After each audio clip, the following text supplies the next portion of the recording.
All right, guys, welcome back to Wide Awake News Radio. Charlie McGrath on this 18th day of March, Monday, March Madness. Oh, it started off today, no doubt about it. And we'll get into that here in a little bit. Coming up in just a minute, we're going to have Liam Scheff come back on the program. You guys remember him. He was on a month ago talking about his book, Official Stories. And I want to thank my friend Tracy, who has read Liam's book and then was sending me messages almost daily to reach out and get him on the program. I'm really glad I did because he's absolutely hilarious and his book is awesome. We'll bring Liam on here in just a second. If you're not in the chat room and you would like to post a question in there or comment from myself or Liam, you can go to wideawakenews.com, click on the microphone. That'll take you into the chat. I think we have about 60 folks in there right now. If you want to watch us do this program live, you can access the Justin TV feed from there and watch me at least do this live and see an avatar up there for Liam. We're having a little problem connecting with video, but he's good to go on the audio. All right. So let me kick this off with just a little. Obviously, this topic is going to be talked about in this hour, or at least we're going to start up with this. Cyprus. The folks in Cyprus over the weekend. Even though 3 weeks ago they elected a new president who told them, was elected under the notion that he absolutely would not get on board with this so-called wealth tax. But let's call it what it really is. You wake up and find out you've lost 7 to 10% of the money that you put into your bank. This is what the people of Cyprus are facing today. In fact, they can't take any money out of their banks right now because they're basically having a bank holiday and cannot get in there and access their money. Now, for anybody who has the notion that somehow the European debt crisis is under control or the planetary sovereign debt crisis is under control, I truly hope this is a wake-up call to where we really are in this process. There is no solution coming by putting a nation like Cyprus from 90% of debt to GDP ratio to 140% debt to GDP ratio. That's what's going to happen with their new bailout loan. And the people of Cyprus, of course, are going to be the ones who shoulder the burden for that sovereign debt. We continue to see this transfer of fraudulent failure from Goliath institutions that have absolutely no checks and balances and no oversight whatsoever from governments around this world. All these problems that we've talked about on this program ad nauseum, I've talked about on the YouTube channel ad nauseum, the independent media has covered for nearly half a decade now. All these problems are extremely real. They're not going away with the Federal Reserve buying $80 billion a month of our debt. They're just getting worse. They're getting pushed down the road a little bit further. The reality of where we are sitting should be somewhat realized with what happened in Cyprus. There's not going to be a kinder, gentler government and a kinder, gentler banker coming to knock on your door to ask you to bail them out anymore. Those days are gone. Crisis hits now. You wake up to find out that your assets are either worth a whole lot less or that you've actually had money taken right out of your bank. The president, in his defense, which is what he has done and agreed to and put before the parliament, is indefensible. But he's trying to sell this to the people of Cyprus, saying the International Monetary Fund, the IMF, they wanted 40%, but we got them to agree on 10%. It is an absolute affront to anybody who thinks that they are living in a free world. Anybody in the West listening to this program, either live on Rinse or later on YouTube, that you think for 1 second we live in any kind of free market capitalist system, you are sadly mistaken. And if you think that this cannot happen in the United States, man, you are beyond naive. We tout a recovery because the Dow Jones is at 15,000 points, or approximately 15,000 points. But let's be real. Let's look at where we're really at in our economy. We're sitting at $16.7 trillion in sovereign debt, 10 to 12% higher debt to GDP ratio than the country of Cyprus. We have 22 million unemployed, truly unemployed. We have 48.3 million who need food stamps in order to put food on their table. The last time the Dow was at this record number of 14 plus, that was about 20 million less than we have right now. 1.2 million bankruptcies and 700, conservative number, $700 trillion in derivatives that are based in currency or debt. This problem that we face isn't going away by keeping these too big to fail institutions plush and feeling profits quarter after quarter. It's not going to go away by tacking on more to our sovereign debt. At one point, when this comes to an end, everybody is going to realize the con that has happened. It's time to really understand this so we can prepare for what's coming. All right, let's bring on Liam Scheff, a fine writer and a funny individual. Liam, I hope I didn't bum you out there too much with that opening. Charlie, who listens to this program? I'm going to give me a length of rope. Where's the happiness? This is all right. Let's start over. Can we? As my mother used to say, after we would have a huge fight, and I would accuse her of being an alcoholic when I was 10. Can we just start over? Can we just start? Just let's start over. Let's do it. All right, you kick us off with the pop culture-y, feel good type intro. What do we got? I mean, we're almost at record highs on the Dow. That's good news, right? Yeah, the legal gambling thing in New York, I know. Because everybody needs an iPad. Because when you're very hungry, the iPad can make a picture of salami. Everybody loves an iPad. Everybody needs an iPad mini, in fact, because the iPad that you bought 2 years ago really sucks. I mean, you would never want to buy that kind of iPad. What you need is a smaller iPad and an iPhone. And they might have a new iPhone out in 6 weeks. So really save your money. Save your $400. Make sure to tip the bank. The bank gets $40. Remember, they get $40. Just tip them. Just tip them ahead of time. Think of it like a tip. They're hardworking kids over there, printing money, taking Federal Reserve notes, and handing them out so that we can go to war in other countries and make things like depleted uranium bombs. We got to keep this operation running, Charlie, and I don't appreciate your negative attitude about it. I'm fear-mongering. Fear-mongering, this is the greatest country ever invented by any writer, including Jonathan Swift or Voltaire. Nobody could have invented a country this great, even in fiction, which is mostly where it exists. So we have to keep the ball rolling downhill, and if we all have to get behind the boulder to push it uphill, and even if it runs over us as we push it uphill, we're winning, as a great man once said. We are winning. Oh, I feel better already, Liam. You really turned my attitude today because it began with upside down. Yeah, and you've done it. It began with me crushing a finger at the gym today as I beef up my physique for my post-apocalyptic view I have that I'm sure too is I'm sure we're going to enter into. I'm trying to put on a little muscle so I can survive in the post-apocalyptic world, and I managed to crush my finger. Then researching some of this stuff, I was really bummed out. But I'm glad you came on here and you made me realize that we're winning. Yeah, we are winning. Now, one of the workouts of the future is, of course, there are a lot of babies and a lot of them don't have enough food. So just start lifting them. They're good weights. And if you can get them some food on the way, I think they'd appreciate it because we're going to have a lot of people who don't have a lot of food. You know what that's a joke, everybody. Don't lift you lift your babies up lovingly, but not as weights, unless they're your baby. But maybe not somebody else's baby. You might want to hold off on someone else's. Hold it, yeah, unless you have permission. I don't know what to do about this. I just assume that we're not all in it together.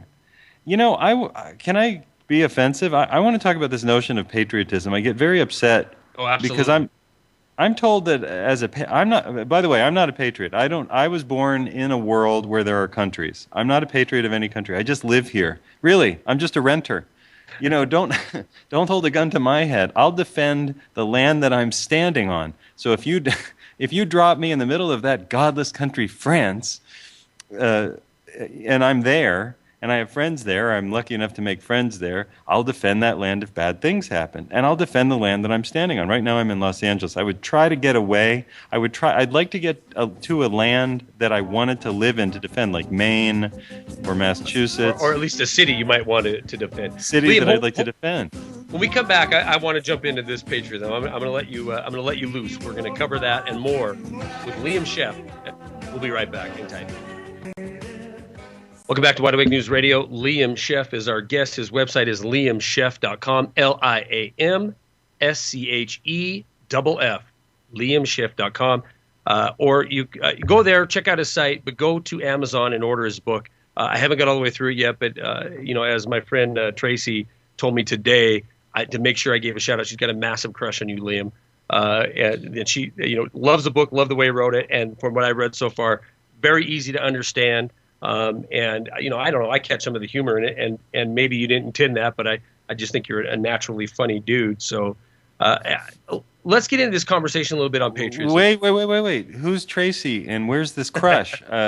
Let's be serious for a second. Why are you want to get it?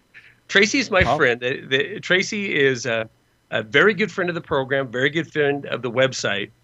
She has been following the work that we've done since before there was a Wide Awake News Radio, when I was just on YouTube. And she was instrumental in coming up with the name Wide Awake News. And she's always been supportive of the videos that I put out, but is always feeding me a steady stream of guests that she would like to see on here. And she's enamored. Well, I'm grateful to you, Tracy. And as I say with all my friends, number one, thank you. Number two, sorry for the background noise. I'm in downtown L.A., which is where they filmed Blade Runner, so it's a disaster. And number three, like with all my fans, the set's still there, huh? Yeah. Well, it's not a set. It's just life. Downtown L.A. It's life. Yeah. Yeah, it's life. Number three, Tracy, I very much appreciate it. Say hi to me on the FBI social network. And number four, send your tasteful semi-nudes. Really, I'm looking for sort of of not a vaudeville. What do they call that?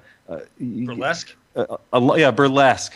That's the word. Just send your burlesque shots to me, Liam Scheff, care of 1600 Pennsylvania Avenue, and I'll appreciate those very much. But thank you, Tracy. No, thank you for reaching out because I like Charlie's show. He's funny.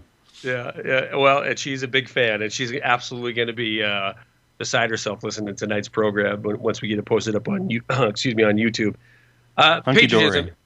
Yeah.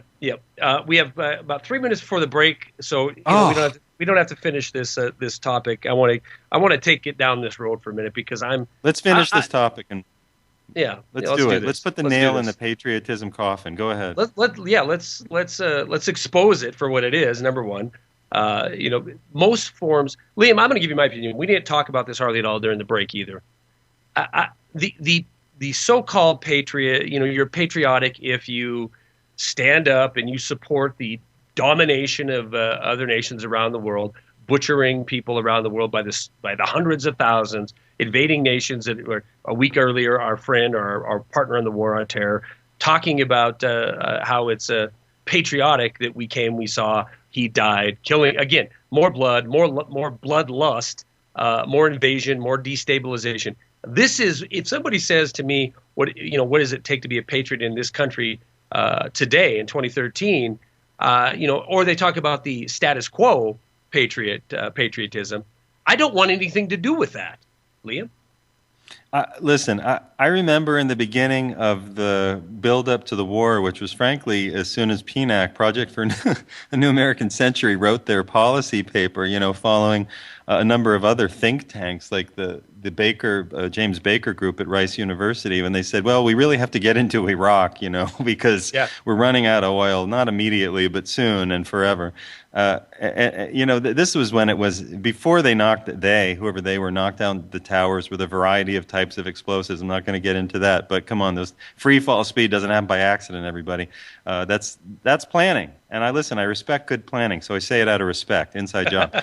So the point is, why talk about patriotism? Patriotism is the first refuge of scoundrels. We don't want to hear what you're saying. You're not a patriot. You must hate this country. I don't hate the country. Why should I love or hate a country? I didn't build the country. I don't have anything to do with it. I'm a person. I live here. I live in this place. You take the taxes from me with a gun at my head. I pay them so I don't go to jail. That's why I pay taxes. I pay them so I don't go to jail, not because I believe in your projects, crazy Uber lords and Uber mensches. I want to live in a little area. I like small. That's not a sex joke. I like a small area. I want to live in a small area where I get to know my neighbors, whether I like them or I hate them is my business. I want to have gardens that aren't taxed by the government, and I want to grow food. And sure, I don't mind paying some taxes to keep the roads working where I live. But to build an ICBM so that I can send nuclear materials, oh my goodness. Do we even worry about the fact that our patriotism is mutating half of the Middle East with, what's that called, depleted uranium? Oh, that's our patriotism at work.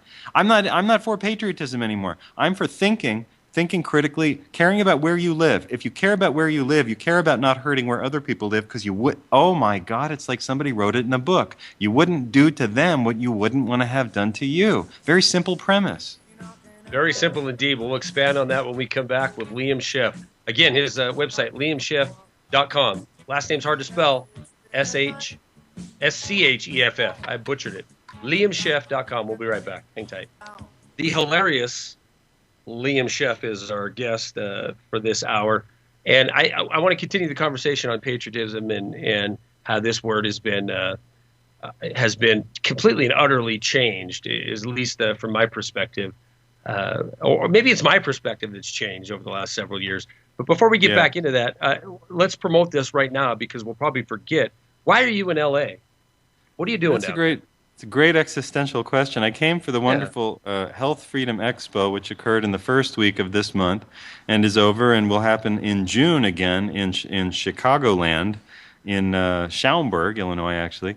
So don't miss that, the Health Freedom Expo in June. Very, very, very, very fun. We'll be doing a lot of talks on the hidden history of medicine. Yes, we get serious, tell stories about vaccines, HIV testing, HPV nonsense.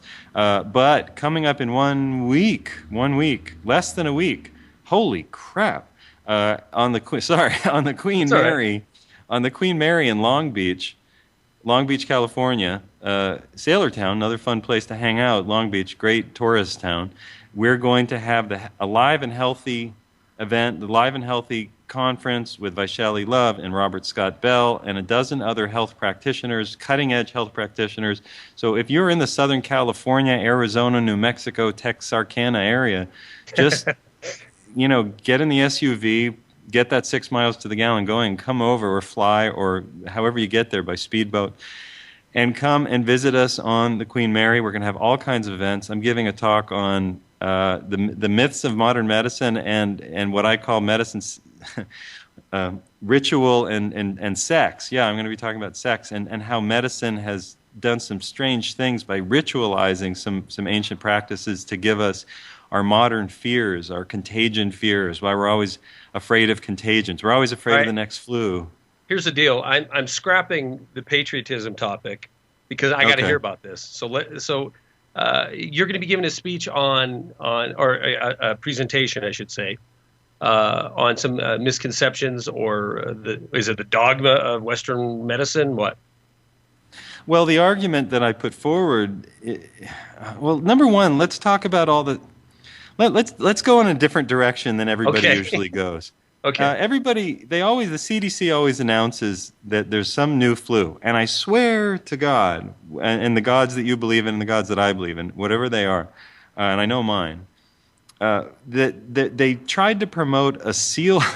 They tried to promote a seal flu not too long ago. Seal flu, the seal. I was gonna say the horn blowing seal type, or is that what? Okay, seal flu. Yeah, they tried to promote a seal flu. So if you go and you look up seal flu, the CDC, seal flu, it didn't catch on because everybody sort of shrugs their shoulders like I don't know any seals. So we don't eat seals. But they got us with the bird flu, right? They got us with the bird flu because everybody knows a bird or eats a bird. And then they got us with the swine flu because everybody eats pigs. A lot of people, or most people, I think, eat some pork or pork products without knowing it. Even I, as a longtime vegetarian, vegan-y, macrobiotic, I've eaten pork over the years because I go to a restaurant and eat beans and there's, they're like, oh, there was pork in that. And I go, well, I guess I'm not a vegetarian today. So everybody eats this. So you can get everybody on the pork thing, but they try to do it with seals.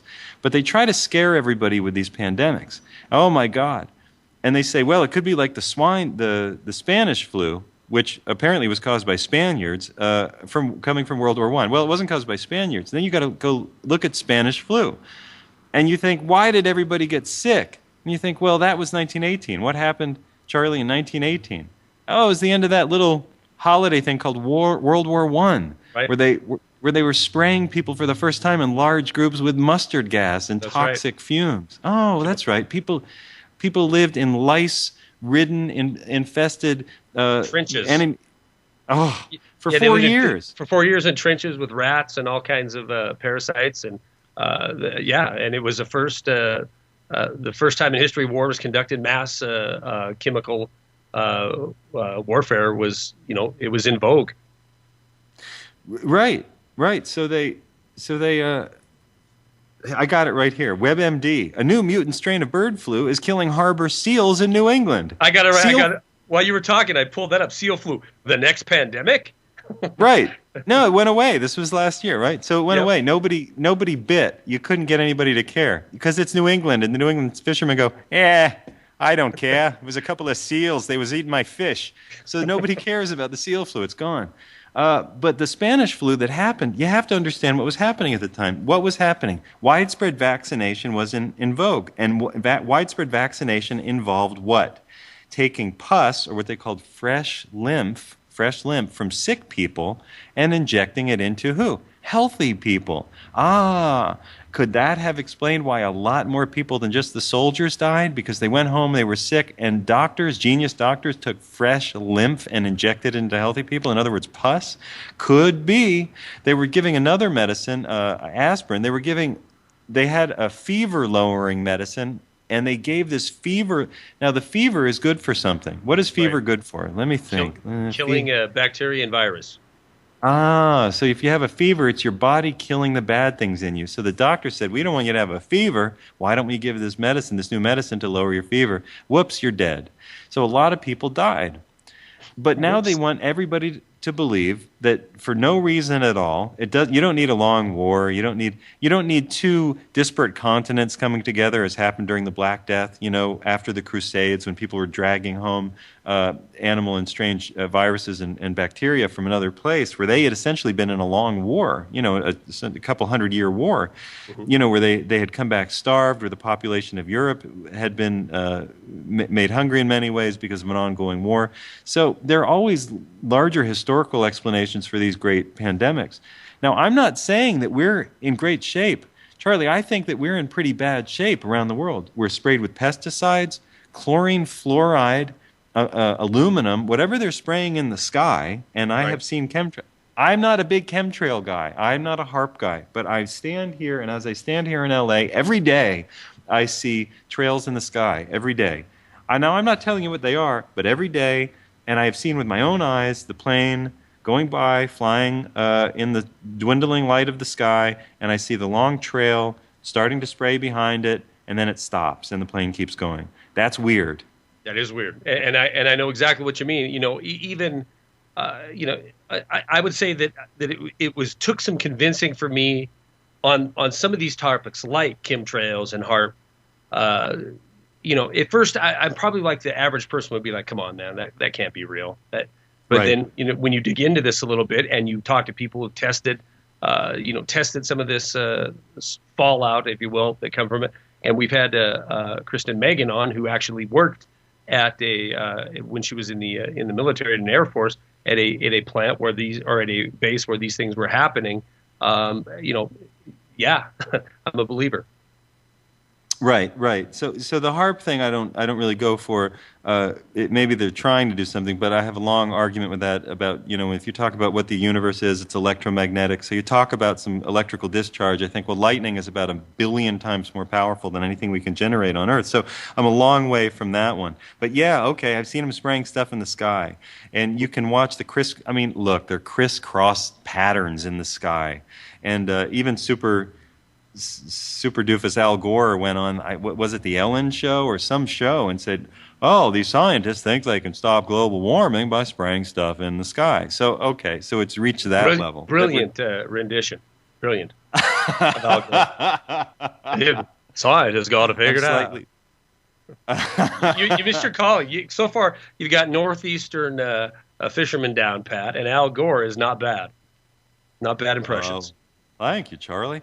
All right. Well, that's just. I do a lot of imitations. It's how I occupied my time when I was growing up and miserable. In Pennsyltucky, as my grandmother called it. Pennsyltucky. So where were we? So if we actually have a pandemic come along, you know, let's go the other way with this. Just now, bear with me for a second. Let's say now these eugenicists are always saying there are too many people on Earth. On the other hand, they're always telling us to be worried about the pandemic, so we all have to get injected with stuff that comes out of monkey balls. Really, literally, monkey testicles. Here's my argument. What if a pandemic comes along, kills half the people in the world? Isn't that win-win as far as they're concerned? One would think. One would think. All right, we're going to be back with Liam Scheff and more Wide Awake News Radio in just a minute. Hang tight. Welcome back to Wide Awake News Radio. Charlie McGrath joined by Liam Scheff on this 18th day of March. And I'll tell you guys right now in chat, first of all, I apologize if you were trying to eat. Gary sent the message that monkey balls and pus are not conducive to enjoying some cheese and mac. But I promise you this, it's not going to get any better. It's not going to get any better. Our final segment, Liam, please continue. You were talking about the goal of depopulating this earth. You think these eugenicists would just simply sit back and let the seal flu or the swine flu or the bird flu or the next big hit coming down the road, just let it take course? But no, they want to inject us with monkey pus. Monkey pus. That's what vaccines are made out of, monkey pus and chicken pus. That's how you know that they're not serious. The vaccines are about making $500 to $1,500 from every child that's born, right. Maybe $2,500, $3,500 in the first couple of years, maybe $10,000 through the course of their life through the insurance companies and the premiums that you pay them. So that's what that's about. It's not about stopping illness. It's about benefiting their huge, God, they have big butts, the bottom line of the pharmaceutical industry. There's no doubt about that. There's no doubt. So it's not about that. And let me just say, why should we worry about do you know how Europe benefited from the Black Plague? I mean, this is where you can write your letters. Liam Scheff, care of 1600 Pennsylvania Avenue, Washington, D.C. But do you know Europe had a flourishing after the Black Plague? Why? Because everybody had elbow room. So here's what I'm going to say. If we're going to have a pandemic, the first thing you need to do is to take care of yourself, because the people who survived these things didn't get injected with pus. They learned to use folk remedies like clean water, fresh air, silver hydrosol, silver in solution, natural antibiotics like a lot of grasses have a lot of vitamin C, a lot of the bitter greens. There's a sort of Pennsylvania Dutch cure from the East Coast, where these Pennsylvania Dutch people would use these bitter pungent grasses that contained loads of vitamin C, and they didn't get sick. They didn't die during these flus, and they'd make teas out of them. So the thing to do, I think, is sort of pull away from the guys who tell you that they're sure to save you if they can just get $2,500 for each one of your kids, and if you don't do it, they'll lock them up. They're not really serious about your health. For one, I'm not really hoping for a pandemic, because it would be ugly. There'd be a lot of pain, and there'd be a lot of tears. And, it could be me. You never know who dies. It could be you. It could be it's even worse when it's the people we love. So I'm not really, that's a little tongue-in-cheek. Yeah, but the fact is, right, I just want to clarify for the people taking notes at home, going, Liam Scheff went on the Charlie McGrath show and said he hopes there's a pandemic. Oh, my God. Thanks, everybody. Thanks, Liam. Thanks for that. So, yeah, thanks. So it's not that I hope that, but aren't we going a long way into fulfilling the goals of these secret people that want to depopulate the planet down to 500 million from 7 billion? Are we going a long way there? I mean, without the $2,500 a kid, our nation is grotesquely overweight. We're eating food. We have horse meat in a. I'm not going to name the chain, but in a. Was it Burger King? No, it wasn't. Was it Arby's? It wasn't. Keep going. Was it Hardee's? Think of the border. Run for the border. Was it Del Taco? Oh, were they running for the border? They were eating chihuahuas. Liam Scheff said. Liam Scheff said they were eating chihuahuas. Chihuahua and that caused a plague. And he wants this pandemic to be in Europe. So there's elbow room. So there's elbow room. But wait a second. Imagine how awesome Playing checkers in vacations the would. sky. Imagine how awesome it would be if there were 500 people on Earth. Imagine, and there were all the boats and trains and everything were already built. Imagine how cheap vacations would be. They'd be so desperate to get you there. Vegas See, now people are like, Vegas would be giving you the penthouse for a song. $20 a night. $20 a night, penthouse. That's right. Airfare would be like $20 anywhere in the world because so few people would be flying. You know what? Here's my question. I really have no idea how can I? Nobody knows how things are going to turn out. It's a giant mess. Oil looks like it's receding. The Saudis are drilling, even if you believe in abiotic oil, the Saudis are bloody drilling offshore, which is not a good sign. Right. It's not a good sign when they go into the ocean to find oil. It's hard to get. So we have sort of a 50, 60-year slope that we're rolling down with this many people on the planet. Really? I mean, didn't Jim Morrison tell us? Nobody here gets out alive. Maybe it's going to be a pretty exciting next 50 years. So my message to everybody is don't hope for death, don't pray for death. It'll come for you. In the meantime, build a garden. I swear to God, that's my biggest political advice. Build a garden. Build a garden, grow potatoes, get good soil, get worms, and defend it with everything you have against the neighborhood bullies who come along and tell you that you're not beautifying your lawn. Tell them to stick it. Share a potato with them. Have them over for dinner and explain to them why you're doing it, one way or the other. Convince everybody that Monsanto and Roundup is not your friend and that your garden is a place to grow food. I swear that's my political advice, given all this. I like it. It's hands-on, it's local, and it's action to the affirmative, no doubt about it. What else are you guys talking about down there? Because, I think you kind of baited the audience here with a little bit of maybe you're going to cover the topics of intercourse. I'm going to talk about intercourse and outer course. We're going to talk about how seals, by practicing unsafe seal sex, are going to cause the next flu plague. Flu plague. Those damned seals. It's seals and seagulls and swine. They're all mixing it together. Running around without condoms and prophylactics in the bay. What are these seals up to? Condoms.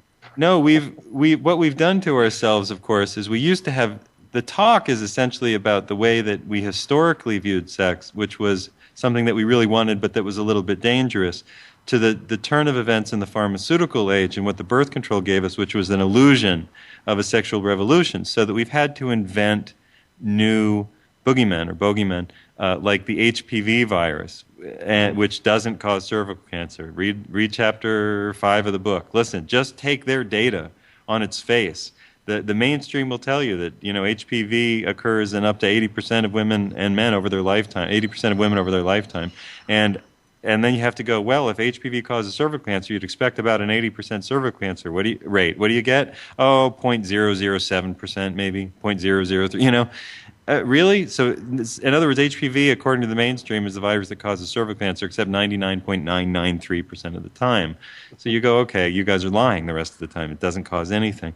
Or HIV, the virus that you doesn't show up. It's an STD that doesn't show up anywhere on your STD parts. Now, how did they sell that stinker to the American public?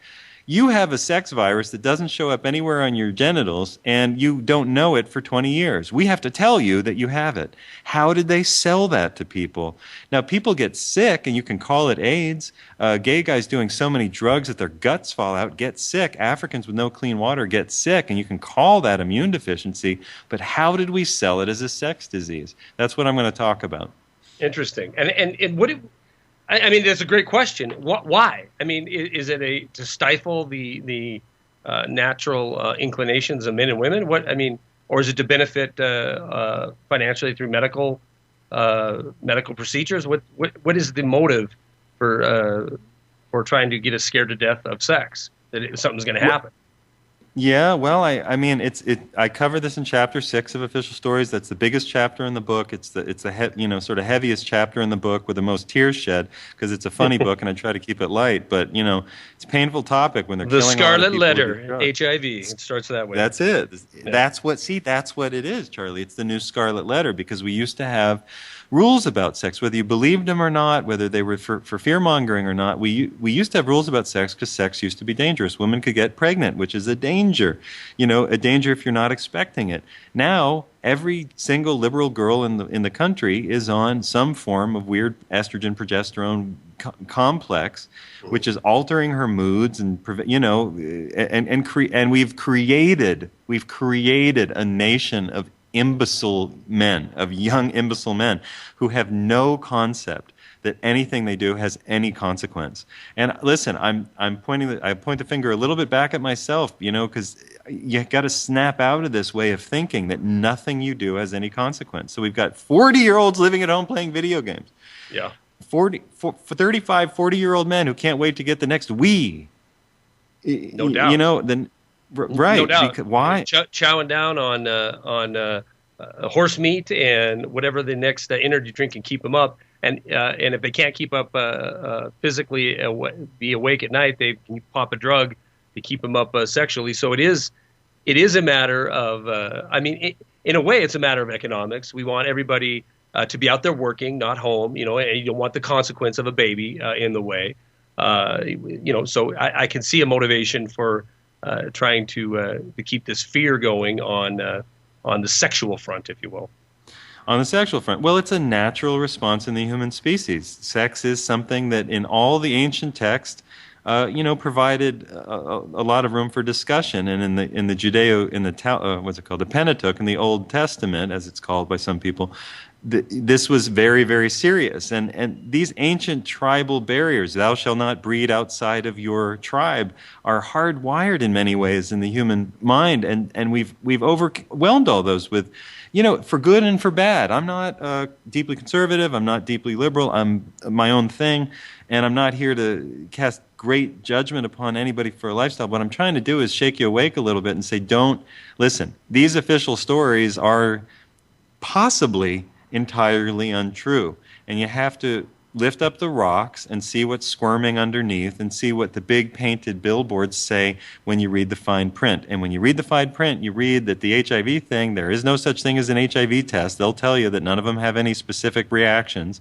And they'll tell you that AIDS is any disease that some people get. And then the whole thing falls apart. The same thing with HPV. Same thing with vaccines. Well, it's like we have to baptize every child now, but because we killed one religion, we replaced it with another. Oh, that's a very great way to put it. It certainly is a religion. All right, LiamScheff.com, SCHEFF.com, or go to Amazon, get his book. The book is Official Stories by the Liam Scheff. You are in Long Beach this weekend. If you can't make that, you are where in June? Health Freedom Expo in where's this at? Chicagoland. Chicagoland. Can they find that info up on your website? Health Freedom Expo, yeah, definitely, or healthfreedomexpo.com. And the book is available for you digital types on the Kindle. Right on. Liam Scheff, thank you very much. Always entertaining and informative. I appreciate it, and I hope you have a good weekend down in California. Listen, I'm entirely grateful, and thanks to your fans and to you and your producers. I love doing your show, so... we'll get you back on. That's good. Excellent. I hope you're not just saying that. And since you showed up again, I don't think you are. We'll see you again. I'm not just saying it. No. We'll see you next month. We'll get a video feed next time. Yeah, good. Right, very good. All right, Liam, thank you very much. Guys, stay tuned for Jeff Renz. He is coming up next. We will see you tomorrow night. Have a good evening. Peace.